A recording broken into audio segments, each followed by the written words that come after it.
Hello and welcome to a brand new episode of Bite Size Opinions. I'm Vladi, I'm your host for today, and with me we have Adrian today. Welcome.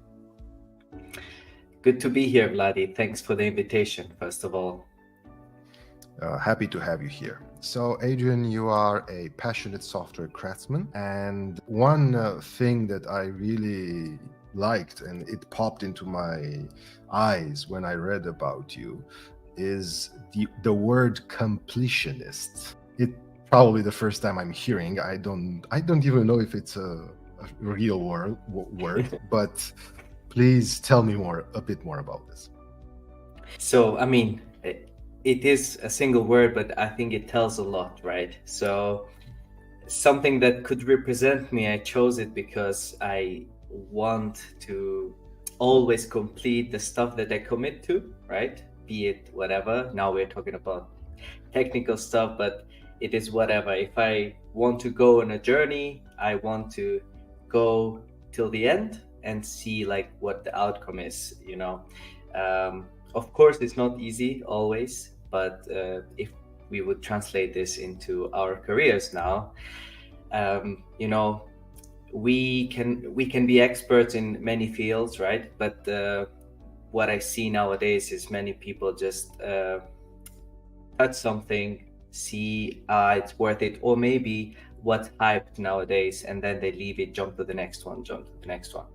But overall, the completionist thingy that I really stand by is that I try to be a professional, and when I, let's say, promise about something, I will make sure to complete it to the end. Yeah. That sounds like a person I want to work with, you know. Thank you. I suffered from shiny new object syndrome for a long time, going from one cute thing, project, technology, whatever, to another until I realized it's not sustainable, right? So I I have to can agree. understand. But we've all been there, right? So that's why sometimes it just clicks and you say, I need to stop this. So, yeah.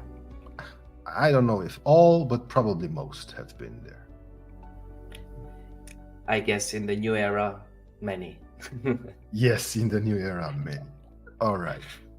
So let's get started with the topics. The first one is Let's go. TDD, test-driven development. What's your verdict? Honestly, I think it's pretty underrated nowadays. You've seen there are a lot of hot takes, especially on the social networks. People write about this topic. There are a lot of comments who are against it. Yeah, but personally, I think test-driven development takes it up a notch in the level side, because I think, at least for me, it helps me as a person to think a little bit more clearly. A lot of people that I've talked with, they even skip tests altogether, not even write unit tests or automated tests, because they think it takes them a lot of time, right? So it's somehow instilled in people's heads that you need to only write production code, because that's okay, that's what is in production, but that's not thinking long term. And why I think it's underrated is I've been in the both places, right? I don't strictly do TDD nowadays, because also it depends on the code base you work with. But whenever there is a chance and there is a need, because you can sometimes distinguish between when you can do test-driven development. For example, I think in a legacy code base, it's not that easy. And I've seen a lot of workshops out there who try to ease this and explain how you can go around it. But if I would, how to say, give tips to other engineers who has never tried test-driven development, they should do it. And they can only then decide for themselves, right? It's a way of working, and everyone works differently, I guess. However, many people maybe just who think like me can say a lot more to why there are positive outcomes if you write tests first and you end up with a better overall software design because you think in increments. Yeah, you don't just look at the happy path, because that's what happened with me most of the times.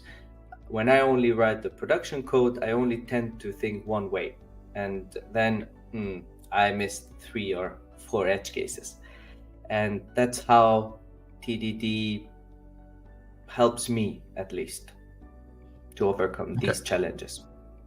So TDD helps you design a better solution?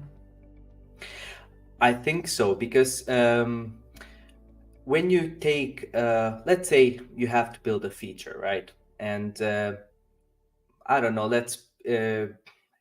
it's not easy to just say you can use TDD to do simple stuff like CRUD development, because that's not where it shines. However, when you have complex designs that you need to come up with, how you design the, let's say, some classes, how they interact with each other, it's, how to say, it gives you those alertings before you even write the code.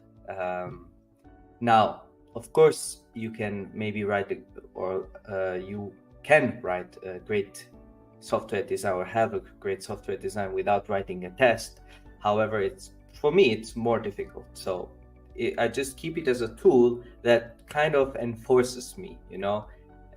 It's like going to the gym with a trainer. Yeah, they stop you from maybe doing some mistakes and in the end, I think we are all human. So these things, these tools, we need to leverage them to help us, and not like, we shouldn't live by, you know, those tools, but why not just when we know something helps us, why not use it? Yeah. I like this very much. I mean, I can already picture a t-shirt with TDD going at the gym with a trainer. It's great. Yeah.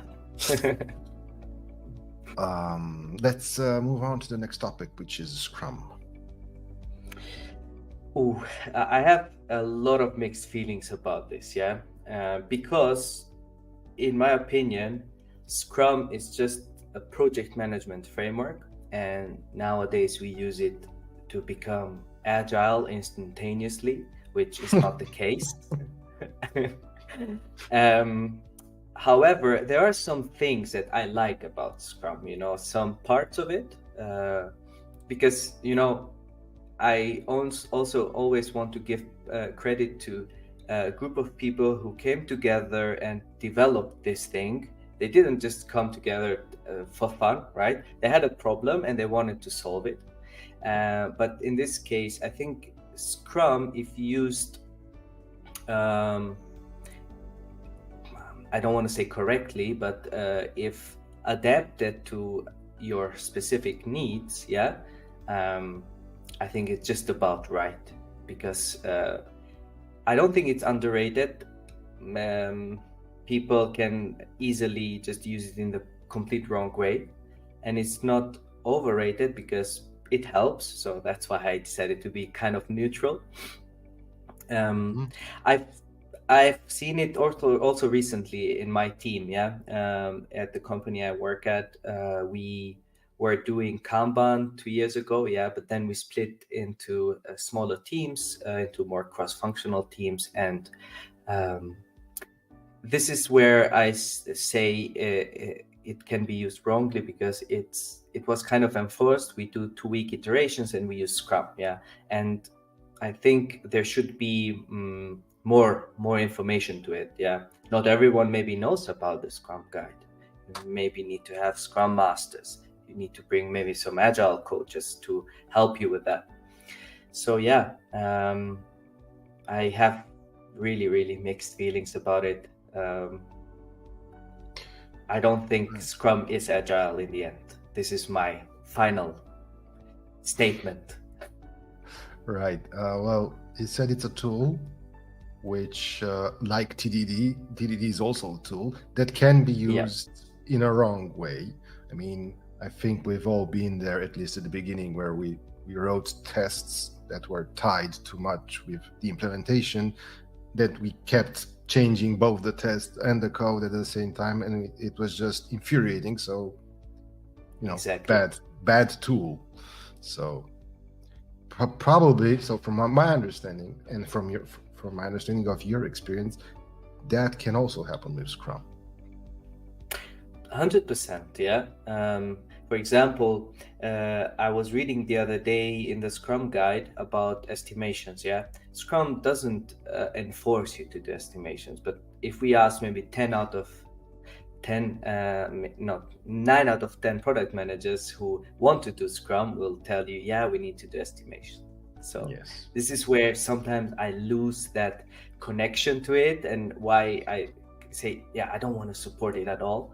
But in the end, deep down, I know it's just some steps of rules that can guide you in the right direction. That's it. Yeah. If you don't know exactly how to reach your goal, and your goal being agile, kind of. Yeah. I don't know if it's necessarily a goal. It's more of a way of working, but still, most people see it as a goal. And seeing it as a goal, okay, how do I do that? I follow some steps. The steps are in the Scrum guide, so there we go. Here we have this beautiful mess that we're into right now. Speaking of mess, startups can be a mess. So what's your verdict about a software engineer working at a startup? So I think it's underrated because, I've been there. I've worked at a startup. Now I'm working at a somewhat a bigger startup. Nah, just joking, at the bigger company. But of course, I think the messiness that you mentioned, it is there. But also it depends on the people who build the startup, right? It could be there's a startup that really has a structured way of working, and they don't just run like let's call it like chickens without knowing what they're doing. Headless chickens. Headless chickens, yeah. But I think, especially for junior software engineers who are really starting in their careers, if they would have to choose, right, between working at a startup and between working at a corporate, I would 100% recommend startup, because as you said, if there's a mess, you already are for a challenge there. So if you can work around it or overcome that challenge, right? Working in a startup, you have to wear multiple hats, so it's not like there will be always 100% clear requirements. You will get a document of what you need to do, etc. In a startup, there is stress, maybe there is also uncertainty. So I think for me, it helped me develop and also gain my confidence, because I was working like in a day, you are a full stack, then you have to look at some DevOps stuff. Of course, you always have the help. So what happened with me is I was working very closely with a CTO, and being close to someone who is very good technically, they can only help you, right? They can answer your questions, and I think this is the most precious thing that could happen to an engineer, being able to always have your answers or your questions answered, and also to support you, because you know how it is with engineers. If there are plenty of maybe non-empathetic people who, if you ask maybe a weird question, they would laugh it off, and yeah, there are people who would feel so bad they would not open their mouths again, right? So I think working at a startup is underrated as a final thought of mine, because it's just a way of everyone leveling up. Yeah. And okay, that's how I see it. A counterpoint that I've heard on this podcast as well is that usually in a startup, there's no regard or very little regard to quality, to structure, to test TDD and so on and so forth. We don't have time for this. We don't have time for this and that. So if you work in a larger company, which is not going to disappear next day, right? Yeah. There's more emphasis, there's more focus on quality and optimization and stuff like that. So the counterpoint was that if you are beginning and if you're starting your journey in such a company, you have good chances of learning craftsmanship. I understand. Well, I think there's a lot of truth into what you just said, right? Because of those things. However, this was not the case with me, right? At Pay Active, and I would proudly shout out them because there were a lot of uncertainties, as you mentioned, right? Maybe the next day the startup is gone. However, I remember like we put a lot of importance into code quality, and I still remember one saying from both the CEO and the CTO, because they did the feedback for me, and they said like quality over quantity, because I remember I also had this feeling where I want to do as much as I can, right? So what was happening is sometimes I would also go around these things where would build a feature in maybe 1 or 2 days, but tada, not write tests.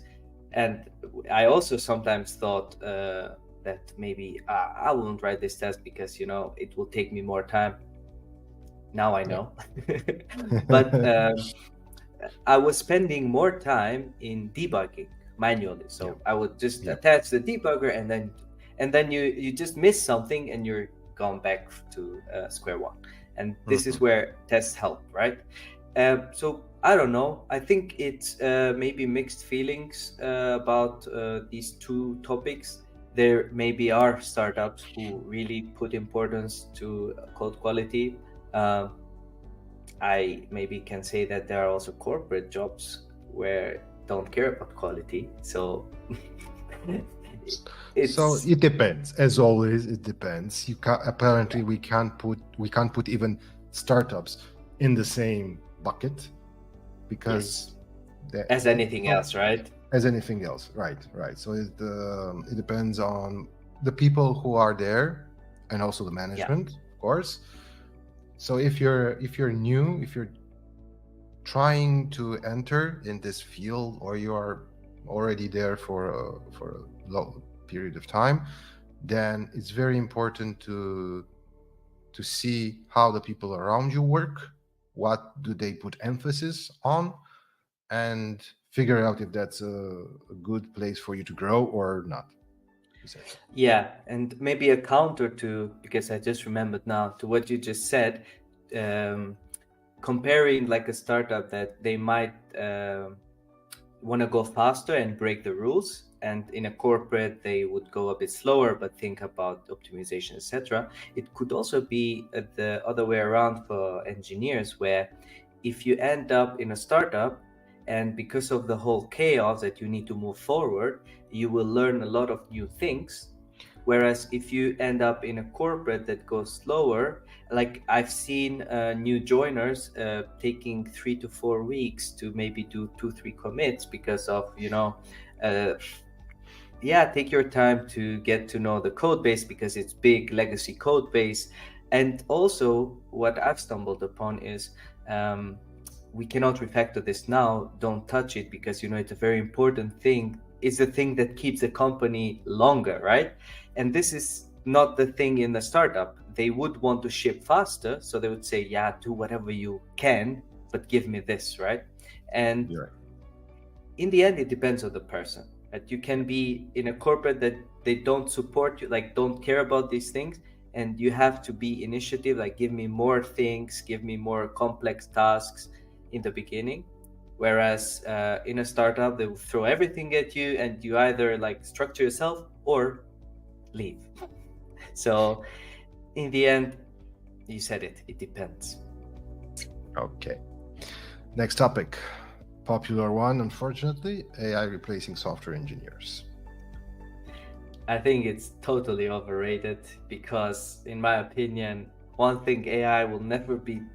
Maybe a lot of people say this, like, who will take care of the clients if the AI will be there? Yeah. But if we are like talk a bit more seriously, I think the creativity and the things a person can do, a human can do, will not be that easily achievable. Also, you remember that AI software engineer demo some months ago? It turned out to be all joke because they just prepared it. Yeah, Expensive one. expensive one, I would agree. So I think just as any other tool, because we are talking a lot about this, we need to embrace actually AI. I personally try to use AI to help me. It's sometimes I use it as a rubber duck because it's like it may tell you something stupid, but it opens new horizons of thinking, and then you say, okay, now I understand it. Because you shouldn't use it right now as it is. It won't give you always correct answers, right? So why just be scared of AI at this point as software engineers, where you can actually boost your skills? That's how I see it. It is a very good tool to keep on the side in your daily work. And I mean, there are a lot of, like, we are engineers, we like automation, right? And AI nowadays can help you a lot with that. So instead of being like afraid that it will take your job, just use it to automate stuff that you could be lazy a little bit about. So a small joke that I remembered, that, hey, we're engineers, we like to automate stuff, is like, I have this task, it takes 10 minutes, let me spend 10 hours automating this. yeah. But failing to automate it, yeah. Or better, even better. Yeah. Pair programming.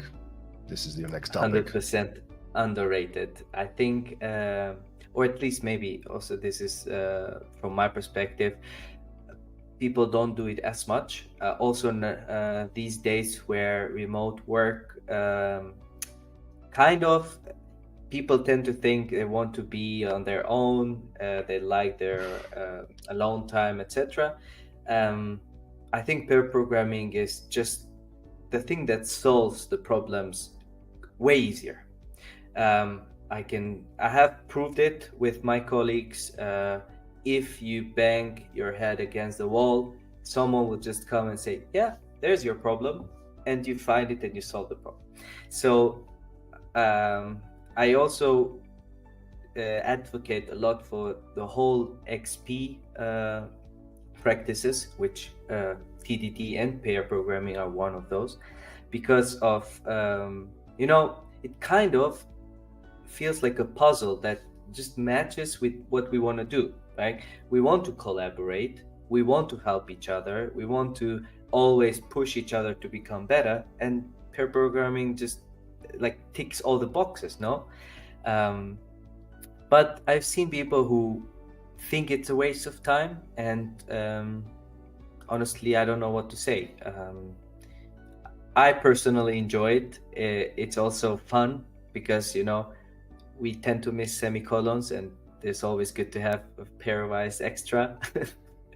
And yeah, we just make each other better in pair programming. And have you done pair programming remote only, in person, both? Both. So nowadays mainly remote, to be honest with you, but there are a lot of tools. For example, IntelliJ, because coming from Java world, we tend to use it quite a lot. There are like Code with Me plugin that really makes this easy. And also I've practiced this. There's in Berlin this software crafters katas, where we try to do this mob programming with, we commit as soon as possible and we switch, So I've not done pair programming in this way in my company that much, because usually people think that they're scared somehow, yeah. And yeah, you just try to help them and navigate them through the code. But I think the coolest part is when you actually do proper mob programming, where you make rules and you say, okay, now we switch, now you just guide me, I write whatever you tell me to write, yeah. And these kind of things. But I think it's also one way to level up maybe more junior engineers in the teams, yeah. Yeah. So I don't know if you have any highly other. recommended. Yeah, okay, cool. At least we're on the same page. Yes, definitely. Okay, next one is LinkedIn, the social network. I mean, that's where we met, no? So Yes. I have to say, no, it's just about right? So I also have seen a lot of benefits from LinkedIn personally, right? I've created or I've become part of a community where I've met new people, right? So I think we met on LinkedIn and then we joined the book club with Dennis, right? So, we've also met a lot of other people there, and it just given it's had positive outcomes for me, yeah. However, lately, like coming back to the AI replacing software engineers, AI might replace copywriting or whatever else, but not engineers.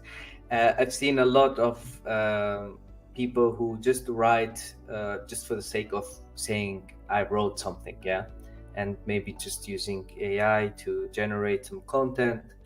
But LinkedIn as a social network, if it's used in the right way, I think it has tremendous benefits, yeah.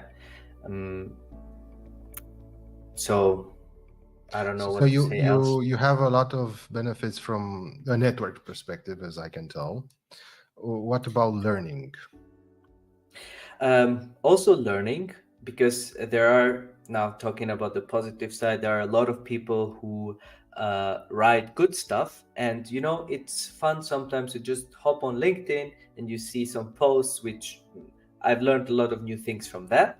But if you meant about the platform LinkedIn Learning with the courses and extra, then no. Yeah. Okay. I've been using that maybe some years ago, but not Me too. recently. Yes. Maybe it changed. Who knows?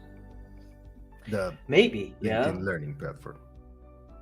Maybe it has AI generated content now. We need to check that, no? I'm actually curious now.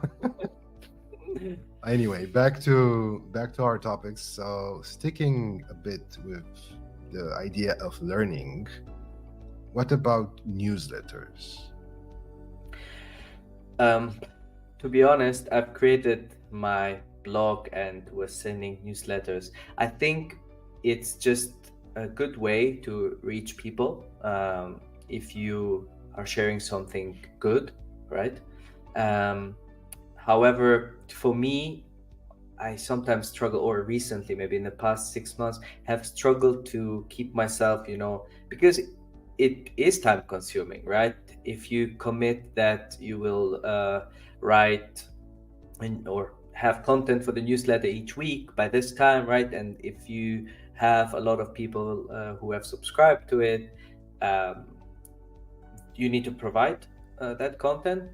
And on the other hand, what I've seen a little bit too much happening is people who have a lot of subscribers nowadays, they also now try to do ads and sell stuff. So I've seen it get out of hand sometimes, yeah.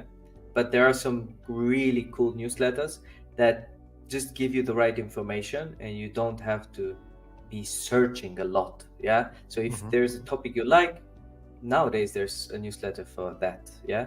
So just subscribe to it and you will just receive the right content. And usually, in newsletters, it's not like 30-minute read, it's just a short summary. So to keep yourself up to date, why not? That was my next question. If you usually subscribe to short content type of newsletters or longer? honestly, I also have this syndrome, just like with books. I buy a lot of books and then don't read them all. I have subscribed to many, many newsletters. So in Substack, maybe, I don't know, 20 or whatever. Um, it's not like I've decided to only go with one way. Okay. If maybe I go through the subscriptions right now, there are a mix. But when I tend to read something, I like it shorter, to be honest, because it Attention span. exactly. All right. And one more topic in this first round, which is having a mentor.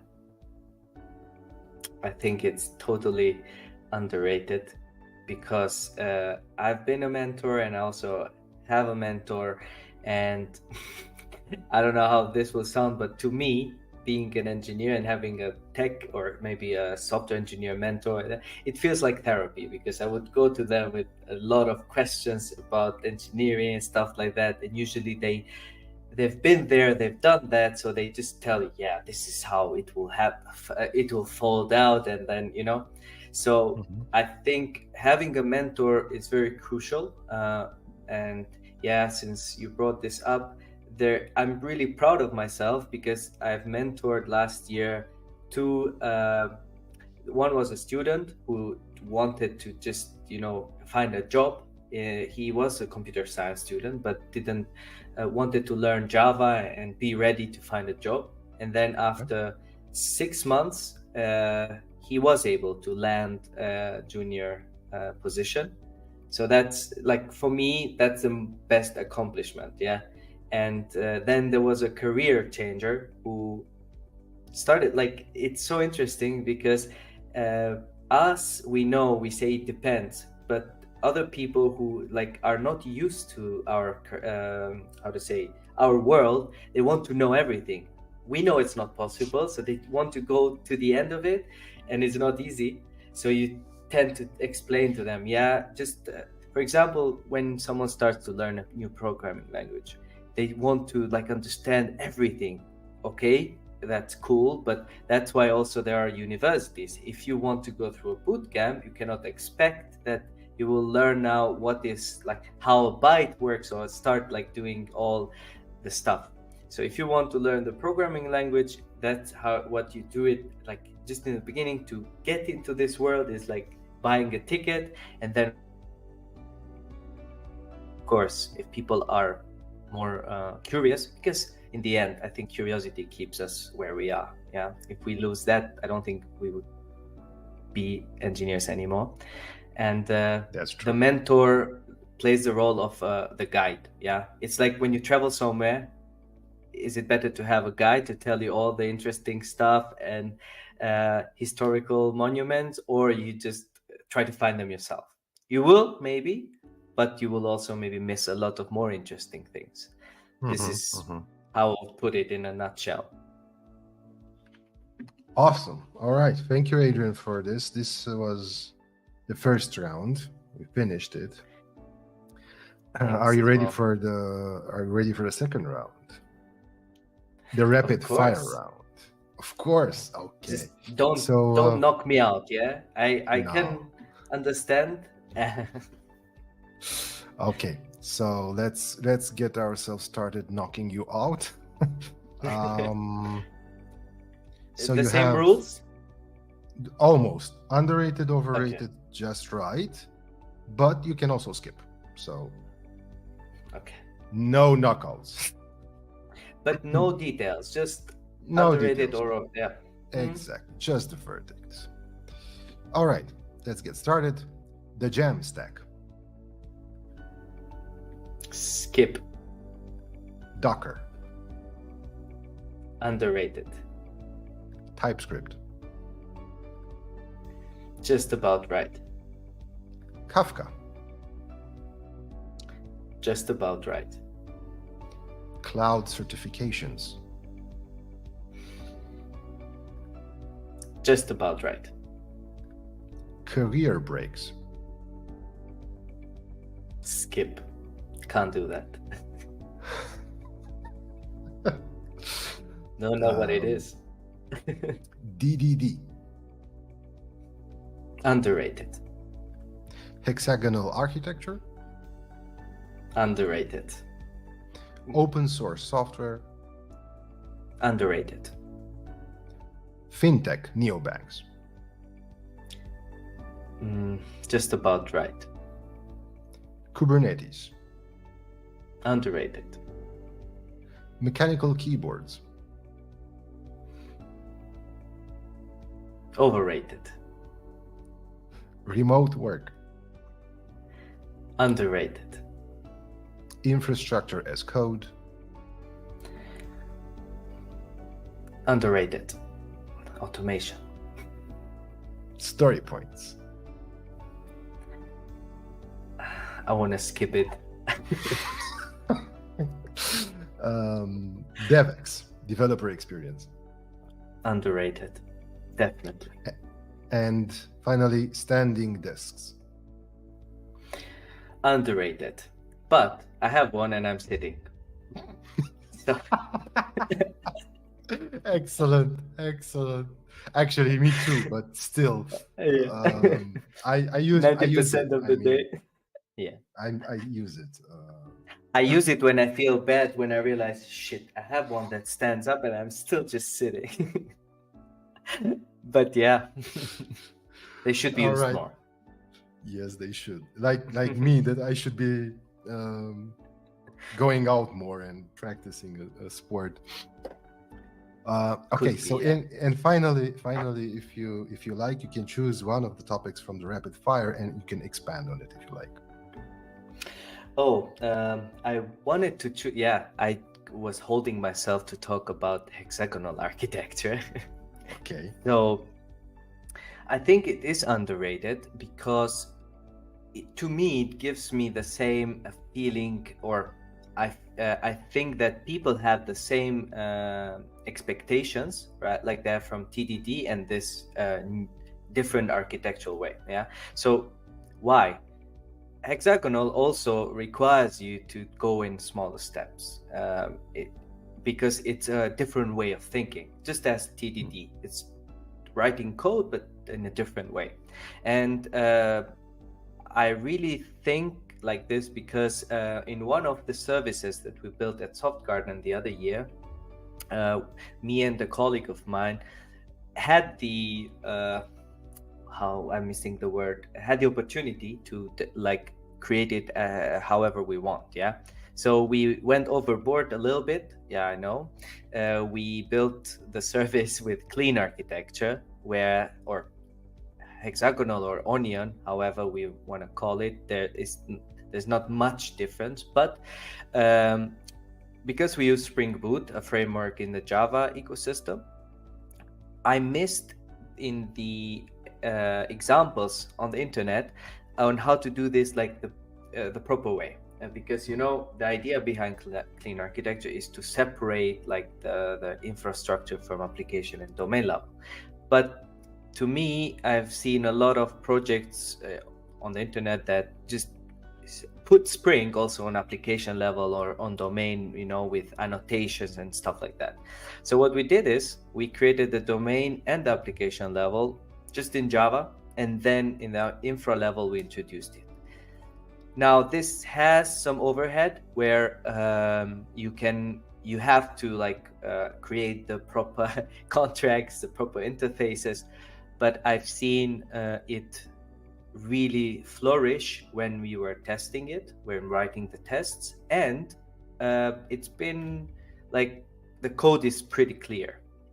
If you never saw such code, maybe it's not as instantaneous, like doesn't make sense immediately, but I think just having those abilities that you can just plug and or just remove something and plug another thing when you have proper boundaries, just to me it makes no sense to go with a traditional layered architecture and use repositories in the controller level,